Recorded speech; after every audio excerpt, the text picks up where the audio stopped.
Machinex et UPM Kimini, la papetière d'envergure internationale, ont uni leur savoir-faire pour construire le centre de tri de matières recyclables le plus moderne à ce jour. La papetière a pris le virage de la gestion d'un centre de tri parce qu'elle voulait s'assurer d'un approvisionnement à long terme en matières premières à partir de journaux et de magazines. De surcroît, elle voulait s'assurer que cette matière soit d'une qualité supérieure. Le complexe industriel d'UPM reçoit 640 000 tonnes de fibres récupérées par année, dont 20 % provient du nouveau centre de tri.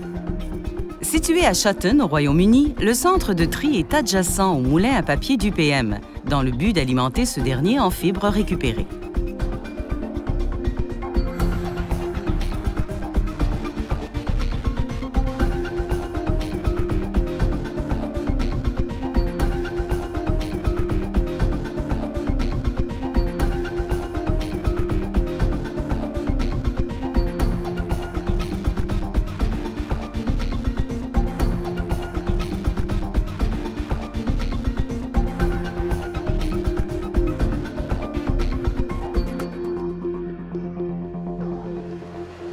Voyons en détail notre procédé de récupération des matières recyclables. Les matières acheminées au quai de réception sont chargées dans un convoyeur d'alimentation. Ce dernier est muni d'un tambour qui assure un approvisionnement régulier du système. Il donne un temps de rétention et permet un débit constant de matière à traiter. Le pré-tri en cabine s'effectue par une équipe de trieurs. Ils retirent les matières indésirables, telles que les pièces de métal, les appareils électroniques et tout objet qui pourrait endommager les équipements.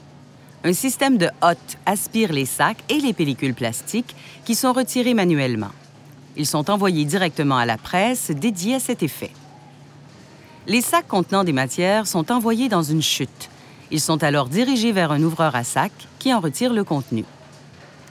Le contenu tombe sur un convoyeur qui le ramène avec les autres matières au début du processus de tri. Une fois les matières indésirables retirées, les produits restants sont envoyés dans un décartonneur afin d'en récupérer les gros cartons. Ces derniers rebondissent sur les parties en mouvement, tandis que les fibres et les contenants tombent entre les disques. Les contenants de verre se brisent et les débris tombent avec les particules fines entre les disques du premier palier dans un séparateur à verre. Près de 80 % du verre sera alors retiré à cette étape. Par la suite, un trieur vérifie la qualité du carton afin de s'assurer de la pureté de la matière. Les matières restantes, dont le papier journal, le papier mixte, le carton plat et les contenants, sont ensuite dirigées vers un tri plus raffiné. 2 lignes de tri séparent les particules fines ainsi que les corps plats et les corps creux. Un agencement de 3 cribles à disque a été installé afin de suffire au volume élevé de matière entrant dans le système. Une première surface de tamisage, installée au-dessus des 2 autres, sert à retirer les particules fines de 4 pouces et moins. Le verre restant dans le système est dirigé vers la finition. Les contenants tombent entre les disques des 2 séparateurs de type Mac 1 superposés, tandis que les fibres sont projetées vers le haut.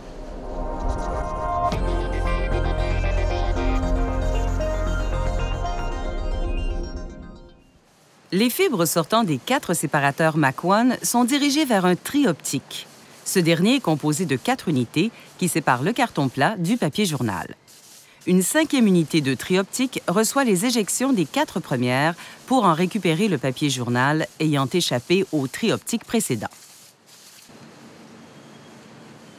Des trieurs assurent par la suite un contrôle de la qualité en retirant de la ligne les cartons plats, les contenants, la pellicule plastique et les rejets ayant échappé au tri mécanique et optique. On obtient alors une matière finale de qualité inégalée sur le marché, avec un taux de pureté de 98 % requis au départ par le client. Les journaux et les magazines passent finalement sous un scanner optique pour vérifier que la pureté désirée est atteinte. La matière récupérée est envoyée directement au moulin à papier sur un convoyeur d'une longueur de 440 pieds. Arrivée au moulin, la matière première est prête à être recyclée en papier à journaux.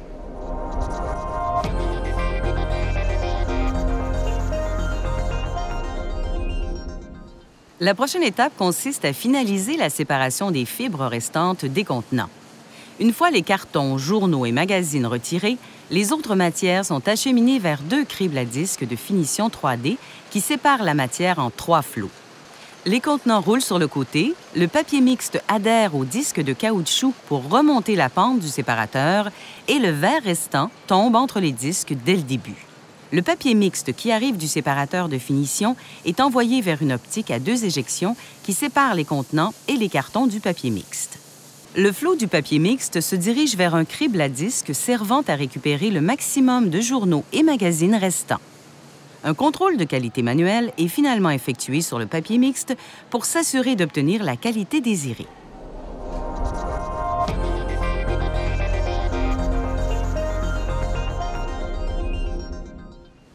Les matières ayant roulé sur les côtés des cribles à disque de finition 3D sont dirigées vers la ligne de tri de contenants automatisés.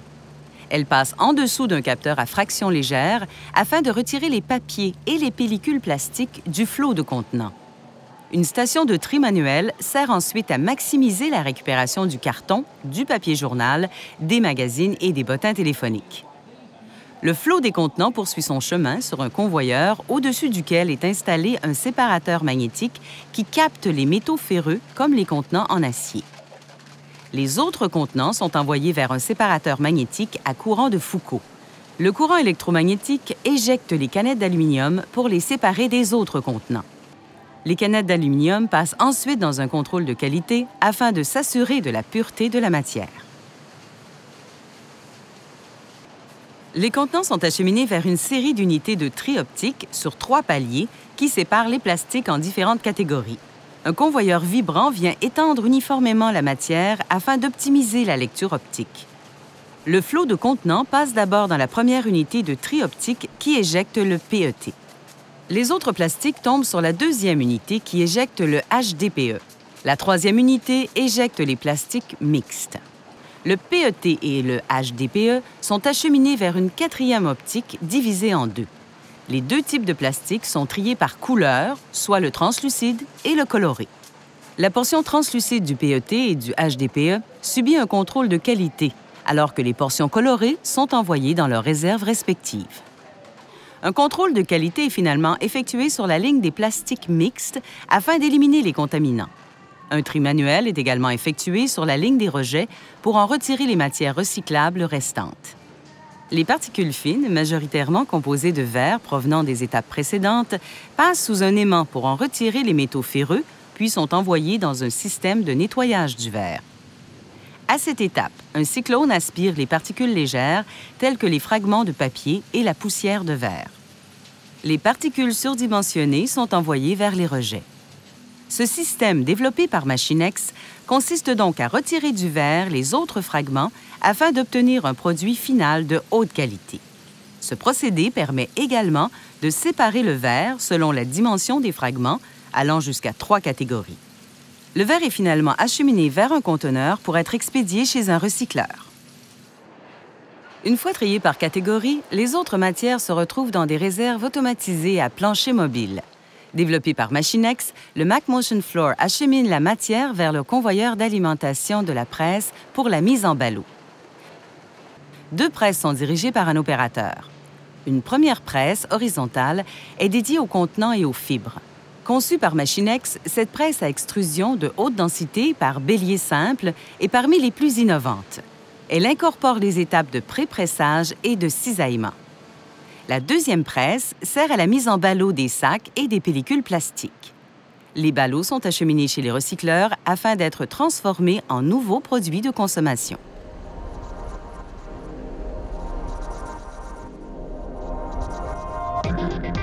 Puisque l'approvisionnement en fibres est un élément crucial pour la papetière UPM, Machinex a conçu le système en y intégrant 2 lignes de tri de fibres indépendantes. Ainsi, lorsqu'un entretien doit être fait sur l'une des lignes, la production peut suivre son cours et continuer d'alimenter le moulin par la deuxième ligne. Ce concept peut également être appliqué à la ligne de tri des contenants. Si un entretien doit être fait sur cette dernière, les lignes de tri des fibres peuvent continuer leurs opérations. Le système conçu par Machinex démontre qu'il est possible d'atteindre des taux de performance inégalés avec un tonnage élevé et un minimum de personnel. Chez Machinex, nos ingénieurs ne font pas que concevoir des systèmes pour le client. Ils les conçoivent avec le client.